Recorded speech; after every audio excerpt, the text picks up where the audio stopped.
Welcome to Journey to Esquire, the podcast. I'm Jocelyn Hardrick, founder and president of Diversity Access Pipeline, Inc., the company behind this podcast and other great programs, like Journey to Esquire Scholarship and Leadership Program, which provides $2,000 cash scholarships to third-year law students and internships to second-year law students, along with leadership training and mentors. And Journey to Esquire, the blog, which provides insightful articles to help navigate you through law school and beyond. Find out more on our website, www.journeytoesquire.com.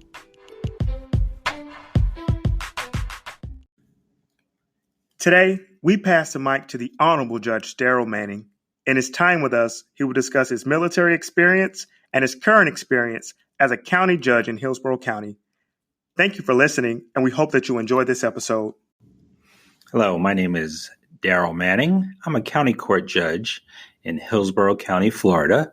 I've been on the bench approximately 4 years. Prior to becoming a judge, I was an assistant attorney general. I served in that office for 16 years. I worked in the Children Legal Services as well as the Civil Litigation Department.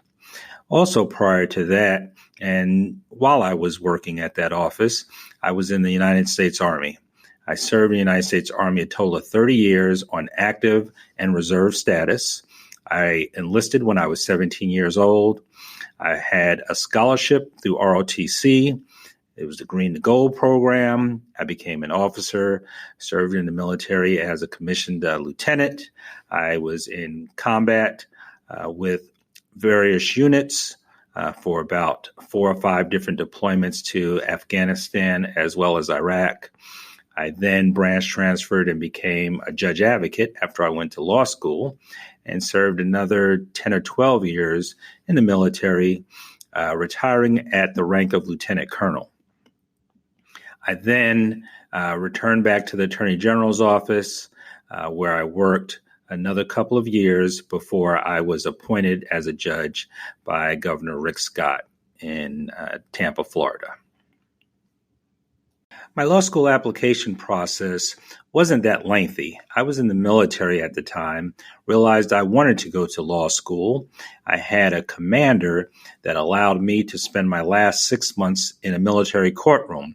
So I had opportunity to consult with many lawyers, had opportunity to watch a number of court martials. It was during that time that I took the LSAT, and I also started to complete my law school applications. I narrowed it down to the exact part of the country I wanted to live in. I was from New York, so I knew I wanted to live in the Northeast and go to school in the Northeast during that period of time. So the majority of my applications were to New York or Northeastern schools. And I was one of the schools I got admitted to was St. John's University School of Law, and that's where I ended up attending. In terms of a law school, did I enjoy it? It was certainly an experience. One, I had just come from working very hard because I was in the military. I was in a number of tough units, so I had no problem with working hard. Certainly the type of work that I experienced in law school was more mental than it was physical. So I did enjoy law school. I enjoyed the aspect of learning new things, learning the law, getting involved in a variety of activities. So I balanced my classroom activities with moot court, mock trial. I visited many of the New York city courtrooms, the state courtrooms, as well as the federal courts. So I took a great opportunity to balance the classroom aspect with many other aspects that the proximity of the law school had to offer. So overall, my experience was a good one, and I did enjoy law school, but I was glad when it was over. When I graduated law school, I was certainly interested in labor and employment. The majority of my classes in my 3L year were focused on labor and employment discrimination, ERISA, and many classes along those lines. I started off working in a corporate office with the Hertz rental car company. I wanted to get some direct experience with negotiations, working with labor unions, and working with contractual issues. So I had an opportunity to do that. And that wasn't very difficult to land because I had communicated with them while I was a 2L, expressed my interest.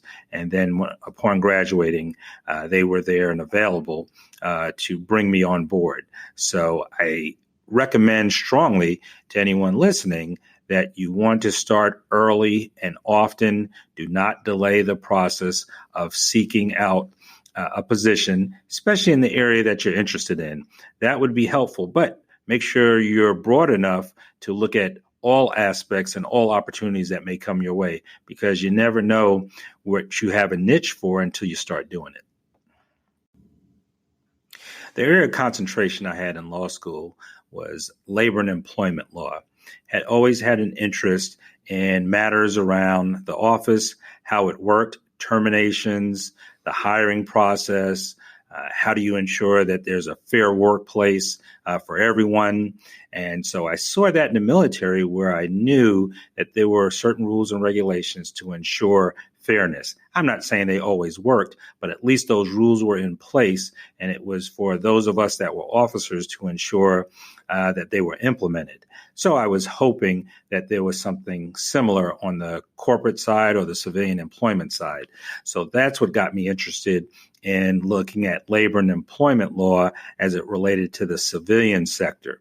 And so I started taking a couple of classes in law school, enjoyed that, did an internship with the EEOC, did another internship with the National Labor Relations Board, and just fell in love with that area of the law and continued to do that for a period of time after law school. Well, one, I think this is the best advice that I could offer, is to go visit a law school. Actually sit in on a class. The dean of the law school or the admission folks will certainly allow you to do that. Then you actually get a feel. You may have an interest in law, you may have a love for the law, but sit in on a law school class and see what you think about it. For those that have enrolled in law school and are matriculating and working their way through it, certainly start preparing early. The first thing, get your bar application completed. Do that early. If it's not done yet, make sure you're doing it now. Get that in so you're not behind what they call it the bar examiner's rush hour traffic. You want to have yours in, you want to have yours considered. Plus, here in Florida, it gives you an opportunity for CLI, Certified Legal Intern status. Once your application is reviewed and you're cleared, then you have an opportunity to go work at the state attorney's office, public defender's office, and they know that you've been cleared. So that's a huge benefit, because especially when you're looking for an employment later down the road, you had an actual ability to go ahead and work and try cases as co-counsel with a licensed attorney. So ensure that you do that. Second thing, why it's important to go ahead and do it early, is because of the cost. There's a significant cost savings when you go ahead and complete your application early on. The third thing is, as you're moving toward graduation, the last thing you want is hovering over your head, I have to get this application done. And it's usually not a short application. If you've had any life experience, if you had a couple of jobs, if you lived a couple of different places, that application could end up being 15, 20, 25 pages. So go ahead and work on it early, get it done and out the way so you can focus on finishing up and graduating from law school, preparing for the bar exam, and then ultimately gaining meaningful employment.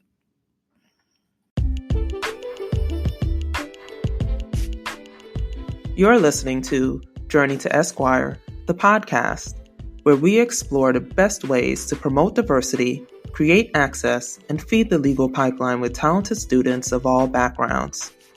Here is some guidance from today's guest.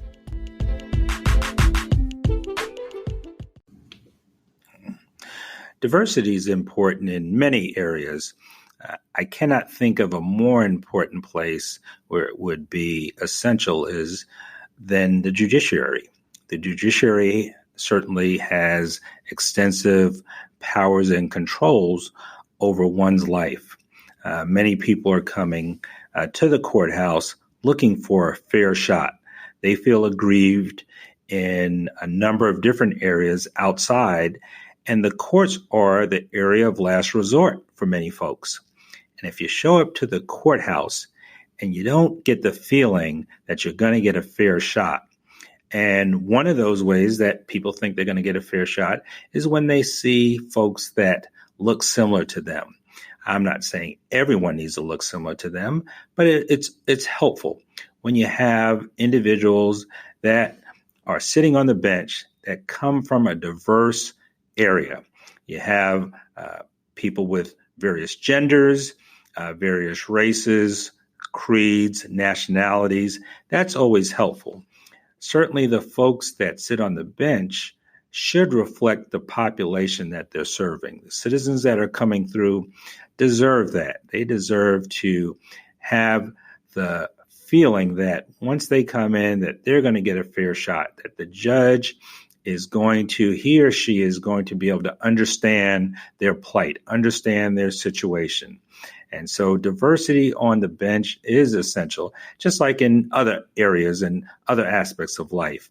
But I can't think of a more intense need to have diversity than on the bench, because people are coming in there, whether it be in the civil context or the criminal context, they're looking for fairness from the judge that's sitting about to rule on their case. It's just so important that we have that, and I do see us making strides toward that. Of course, there's much more work to be done.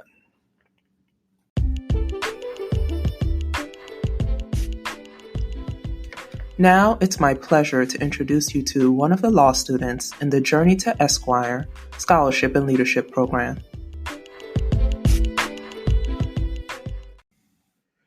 My name is Ray Petty, and I am from Albany, Georgia.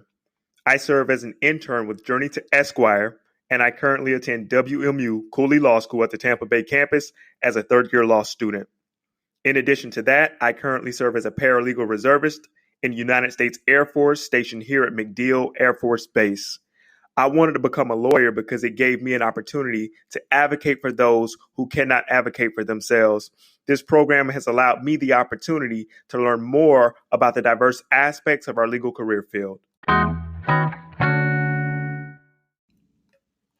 We just passed the mic to the Honorable Judge Daryl Manning. In his time with us, he left with 4 key takeaways. Number 1, he spoke about his time in the military and how it better prepared him for law school. Number 2, he spoke about the importance of actually visiting a law school and sitting in on a class for future law students. Number 3, he spoke about the importance of completing your bar application early. And number 4, he spoke about the importance of diversity in the judiciary and how equal representation on the bench should reflect the population in which it serves. Journey to Esquire would like to thank Judge Manning for joining us on today's podcast. We encourage our listeners to read the show notes attached to this episode for more information about the guest and organizations mentioned. I'd like to give a special thanks to all of our supporters, especially our JD level sponsors, U.S. District Courts, Middle District of Florida's Bench Bar Fund, and Agape Christian Bar Preparation Services, Inc., for their generous support. I'd also like to thank WMU Cooley Law School, Tampa Bay campus, for providing a space for the recording of several of the episodes of this podcast. Thank you.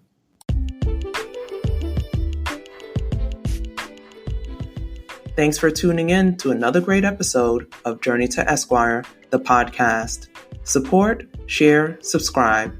And for more, visit www.journeytoesquire.com.